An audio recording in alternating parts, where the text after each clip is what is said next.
Alexandra Matt, enseignante au campus de Montmagny dans le programme de régie et technique de scène. Excellent. Puis là, aujourd'hui, on est ici pour parler justement de la résidence artistique que vous organisez. C'est le bloc 2, si je ne me trompe pas. Exactement. Donc, c'est la deuxième étape de travail. On a travaillé un premier bloc à l'occasion d'un cours de la session d'hiver. Pour une période de 3 jours, on a travaillé avec l'équipe des productions Girovago. Donc, on est à la deuxième période de travail. Excellent. Puis, en quoi ça consiste? C'est quoi justement le bloc 2? Qu'est-ce que vous tenez ici au Cégep de Montmagny? En fait, le bloc 2, c'est le bloc 2 de travail sur le projet de la Llorona. C'est dans le cadre de 2 cours, un premier cours à l'hiver et un deuxième cours à l'été. Et le bloc 2, c'est la période où on va travailler davantage la sortie de résidence, donc pour permettre aux artistes d'avancer davantage leur projet.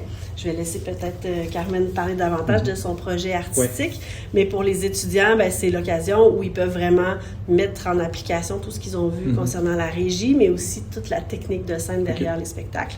Donc, ils ont appris discipline par discipline à maîtriser les outils de travail. Puis maintenant, ils l'utilisent pour créer un projet. Donc, un niveau de complexité un peu plus grand qu'uniquement faire de la diffusion. Mais là, produire un projet, donc on part des idées de la metteur en scène, de la chorégraphe, puis on arrive à un projet abouti ou un projet en période de création, donc une sortie de résidence. Puis là, ça, on en convient tous que c'est quand même un très, très gros projet, justement, pour vos étudiants. Est-ce que c'est la première fois que vous tenez une résidence artistique ici à Montmagny? C'est la 3e édition. 3e édition? Oui, donc on en a eu une l'année dernière dont j'oublie le nom. On va y penser. Boule de neige. Boule de neige, mais j'ai oublié le nom de l'artiste. On avait fait aussi Lily Thibodeau il y a 2 ans. C'est effectivement des projets d'envergure pour les étudiants, mais comme on a quand même une bonne quantité d'élèves, puis on est aussi beaucoup supporté par plusieurs enseignants, au bout du compte, chacun fait le travail d'une discipline en particulier. Donc, c'est surtout émotivement prenant pour eux parce que c'est une première expérience. Moi, je suis Carmen Ruiz, je suis artiste, créatrice, directrice artistique du projet et notre compagnie, ça s'appelle Girovago. Et voilà, on est basé à Montréal. Ça. Puis, c'est quoi le nom de la pièce et tout ça que oui, la pièce, ça s'appelle La Llorona, qui ça veut dire la pleureuse. La pleureuse, Et c'est un hommage aux mères brisées, aux mères qui ont des enfants perdus. Et c'est inspiré dans un personnage archétypique du folklore universel, mais très, très, très présent dans la tradition orale latino-américaine, La Llorona, que c'est une mère qui pleure ses enfants perdus à l'éternité. Puis pourquoi c'est un sujet que vous vouliez travailler dans votre pièce? Oui, particulièrement de façon très personnelle. Ma sœur est décédée il y a 3 ans, donc c'est un hommage à ma mère en particulier. Mais je suis très touchée aussi par tout ce qui se passe dans le monde et en Colombie aussi. On dirait que ça fait des années qu'on essaye de s'en sortir d'un conflit, puis on n'en sort pas. Donc, il y a beaucoup de mères qui, pendant des années, cherchent leurs enfants. Ça ressort là, en ce moment, en actualité, parce qu'on est en période d'élection. Donc, il y a toute l'histoire des enfants disparus, d'enfants. Donc, si on est en train de voir une tragédie humaine en ce moment dans le monde. Donc, je pense que c'est un sujet qui me touche beaucoup, et du point de vue politique, mais aussi du point de vue personnel. Puis, est-ce que vous pouvez également me parler de la démarche artistique dans votre projet? Oui, je pourrais parler à large de notre compagnie de création. C'est une compagnie de création qui travaille, on croit à l'idée du mouvement. Donc, on travaille à partir du corps, mais en interdisciplinaire. Donc, on a eu l'habitude de travailler vraiment avec des musiciens, des artistes de cirque, des danseurs, danseuses. Moi, c'est ma discipline principale, ça a été toujours la danse. Et donc, dans ces projets, je la retrouve particulièrement. C'est un projet de danse contemporaine latino-performative. Et voilà, on fait une démarche aussi qui puise de nos racines. Moi, je viens de la Colombie. Et mon partenaire aussi, co-créateur de la compagnie, il est colombien aussi. Donc oui, nos créations sont très inspirées aussi ont l'air très latino, mais vraiment dans un esprit d'ouverture, d'échange, d'interculturalité, si on n'est pas dans le folklorique. Et on ne veut pas l'être, parce que justement, on pense que l'histoire doit avancer. Et on appelle au mouvement, donc on ne veut pas rester juste dans des archétypes du passé. Mais, ouais. Excellent. Puis également, on a pu voir un peu tout à l'heure les artistes avant de faire l'entrevue, puisqu'il y avait une séance photo. C'est quoi le processus pour les sélectionner? Est-ce que c'est des artistes qui viennent de la région, qui viennent de Montréal? Comment ça se passe à ce niveau-là? C'est des artistes qui viennent de Montréal. Je dirais que du point de vue artistique, en général, on cherche certaines forces qui sont super importantes. Donc, il y a un processus de casting, mettons, à faire.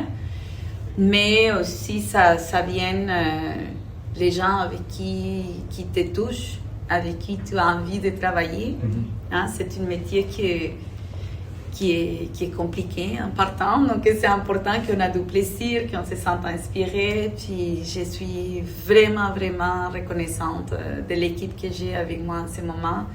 Autant les 4 artistes qui sont sur scène, comme toute l'équipe qui m'accompagne. Ici, pour cette résidence, je suis venue avec l'éclairagiste, Rachel Réard, mais aussi il y a une personne qui travaille dans tout ce qui est costume, une personne qui travaille dans les scénos. J'ai un directeur technique, j'ai 3 créateurs incroyables pour la musique. Il y a une conseillère à la mise en scène. Donc c'est vraiment toute une équipe, une énorme équipe derrière pour arriver à ce qu'on voit. Oui, excellent. Puis là, comme j'ai mentionné également, vous étiez à la séance photo tout à l'heure. Ça dure une semaine pour le bloc 2, puis à la fin, vous allez faire des représentations. Comment ça se passe jusqu'à présent? Là, on est mercredi, à la fin de la journée. Comment ça se passe dans vos préparatifs? Ah, ben super, on est content. On avait quand même un temps condensé. Et ouais, c'est un temps condensé, c'est très intense, mais on tient la corde, on avance bien, on est content, super content. Peut-être une dernière question. Est-ce que vous en faites souvent des résidences artistiques comme celle-ci ou c'est vos premières expériences également à ce niveau-là? C'est nécessaire pour tous les projets. Okay. C'est vraiment nécessaire de faire des résidences artistiques, autant de créations comme on appelle des créations à sèche. Donc des moments de création où on n'a pas nécessairement beaucoup des éléments techniques mais qu'on explore. Et avoir, quand on arrive à un certain moment dans le développement de projet, c'est super important de faire des résidences techniques pour tester les choses qu'on imagine, mais qu'il faut tester. Si tester dans l'espace, tester les éclairages. À chaque fois qu'on teste une chose, on se rend compte, mais ça, il faut ajuster ici, parce que des fois, on ne peut pas juste imaginer. Donc, c'est des étapes super importantes dans tout processus créatif. On est toujours à la recherche, justement, de soutien, de partenaires, des gens qui nous accueillent. Donc, on était vraiment, vraiment, vraiment, vraiment contents d'avoir cette opportunité ici, grâce au Cégep et au Centre des Arts de la Scène. Donc, c'est vraiment un cadeau, une chance. Oui. Marie-Ève Lamonde, je suis directrice communication et marketing pour les Arts de la Scène. Excellent. Puis, pouvez-vous peut-être me parler du rôle justement des Arts de la Scène dans ce projet-là? Bien, on était là depuis le début, les Arts de la Scène, du lancement justement de ces résidences d'artistes-là. On aide dans le processus, mais on aide aussi en offrant une bourse, parce qu'on sait que les artistes, de partir comme ça en 2 parties, de partir 3 jours, une semaine, sans venir à Montmagny. C'est une période où ils n'ont pas de revenus qui vont rentrer. Ben, nous autres, on a une bourse qu'on peut leur donner comme ça pour les aider, pour qu'ils puissent avancer dans leur procédé artistique, justement. Puis pour nous, c'est important que la relève de régie technique scénique puisse travailler sur des vrais projets.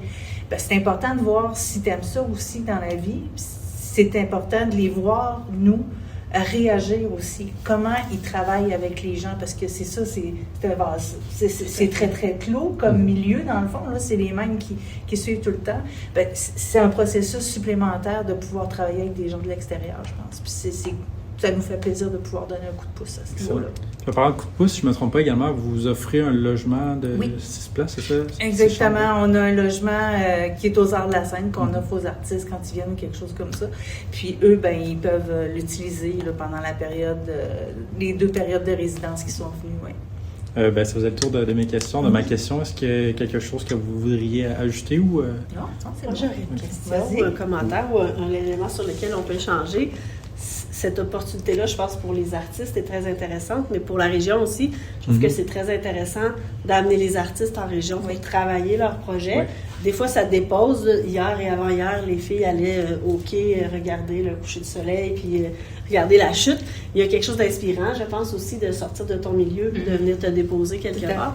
Fait que je pense que ça aussi, c'est intéressant de faire découvrir notre région puis montrer qu'on est capable de soutenir ce genre de projet aussi. Je trouve ça super intéressant. Tout à fait. Tout à fait. C'est important de décentraliser, en fait, les arts en général. Puis on va voir, là, j'espère que cet après-midi aussi, il va y avoir des gens qui viennent voir, vivre le spectacle. Oui, dans les dernières années, le spectacle s'était fait à la salle Promutuelle. Ouais. Cette année, à cause de justement la technique et tout, ça a été décidé d'être fait ici au Cégep. Parce que il y a eu toutes sortes de versions. Il y a eu toutes sortes de versions. Il y a une année où on a fait une représentation dans la grande salle et une représentation aussi à la salle Promutuelle pour permettre aux étudiants de voir 2 choses différentes puis de permettre de préparer la tournée. Donc, pour l'artiste, c'est intéressant de faire, OK, je pourrais faire des grandes salles, techniquement, puis pour le même spectacle, en faire dans une version plus petite, en coupant des projecteurs, en enlevant un peu de technique, mais en gardant quand même la même qualité de spectacle. Donc, c'est ce qui est intéressant. En plus, à Montmagny, c'est qu'on a plusieurs options de diffusion, de salles de spectacle. Dans ce cas-ci, il y avait certaines contraintes cette année qui fait qu'on est demeuré ici. Mais c'est ça. Les autres années, on avait pu profiter. Ça fait bien de le faire ici. Ça nous fait comme chez nous aussi. Oui.